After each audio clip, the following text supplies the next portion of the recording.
आयुर्वेद और quantum mechanics सुनने में लगता है जैसे दो बिल्कुल अलग दुनियाएं हैं, है ना। एक तरफ हजारों साल पुराना ज्ञान और दूसरी तरफ एकदम मॉडर्न फिजिक्स। तो आज की हमारी ये पड़ताल इसी दिलचस्प सवाल के इर्द गिर्द घूमेगी। क्या इन दोनों के बीच वाकई कोई पुल बनाया जा सकता है? चलिए इन दोनों को जरा आमने सामने रखकर देखते हैं। एक तरफ है आयुर्वेद, जिसे हम जीवन का विज्ञान कहते हैं, एक होलिस्टिक सिस्टम जो बहुत ही प्राचीन है। और दूसरी तरफ है क्वांटम मैकेनिक्स, यानी पदार्थ का विज्ञान, जो एटम्स और उनसे भी छोटे पार्टिकल्स की अजीबोगरीब दुनिया को समझने की कोशिश करता है। देखा जाए तो ये दोनों बिल्कुल ही अलग छोर पर खड़े दिखाई देते हैं। तो फिर सवाल ये है कि आखिर ये दो इतने अलग रास्ते मिल कहाँ सकते हैं? देखिए, इस सवाल का जवाब खोजने के लिए हमें पहले किसी एक की भाषा सीखनी होगी, और इस पड़ताल में हम आयुर्वेद की भाषा से ही शुरुआत करने वाले हैं। तो इस पूरी पड़ताल में हम सबसे पहले एक मजबूत नींव तैयार करेंगे। हम श्रोत ग्रंथ से आयुर्वेद के जो फाउंडेशनल शब्द हैं उन्हें समझेंगे, ताकि आगे का रास्ता एकदम साफ हो जाए। तो ये पूरी खोज शुरू होती है एक शब्द से, पदार्थ विज्ञानम।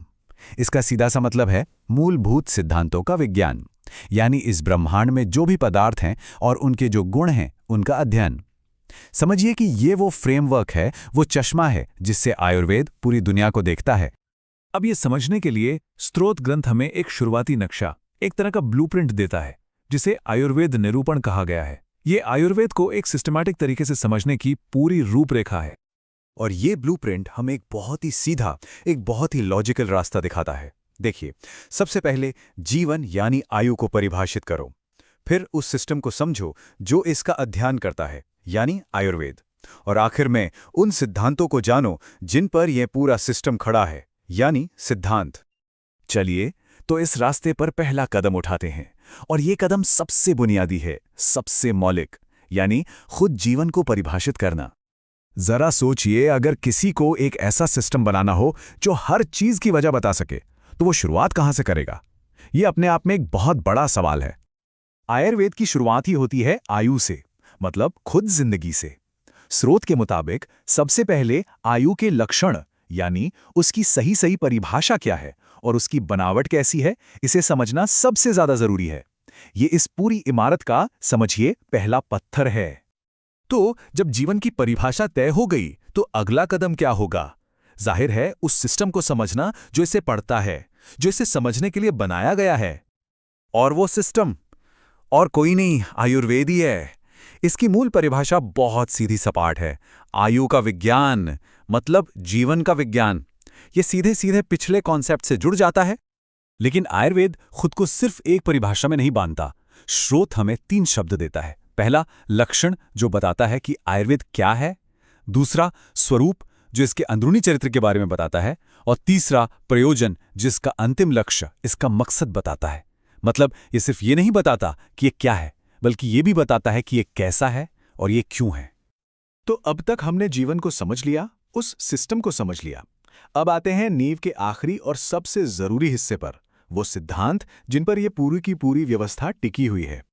इस पूरी व्यवस्था की जो बुनियाद है, जो इसके मूल सत्य हैं, उन्हें सिद्धांत कहा जाता है। ये वो स्थापित नियम हैं जिन्हें सिस्टम के अंदर एक अटल सत्य की तरह माना जाता है। ये आयुर्वेद की नींव के पत्थर हैं, समझिए।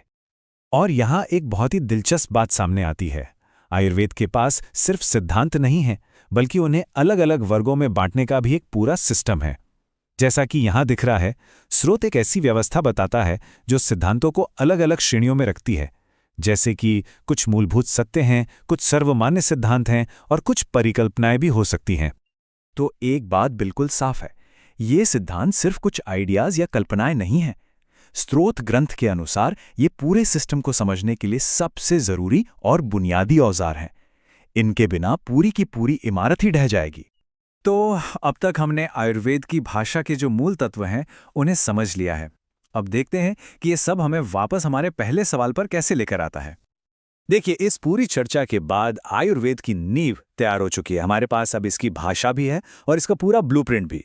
एक तरह से कहें तो हमने उस पुल का एक किनारा तो मजबूती से बना लिया है, जो अब किसी और चीज से जुड़ने के लिए पूरी तरह तैयार है। और यही बात हमें एक आखिरी और शायद सबसे बड़े सवाल पर लाकर छोड़ देती है। अब जब हम आयुर्वेद के सोचने का तरीका, उसका ढांचा समझते हैं, तो ये क्वांटम दुनिया से आखिर क्या सवाल पूछ सकता है? ये एक ऐसा सवाल है जो आगे की खोज के लिए कई नए दरवाजे खोल सकता है।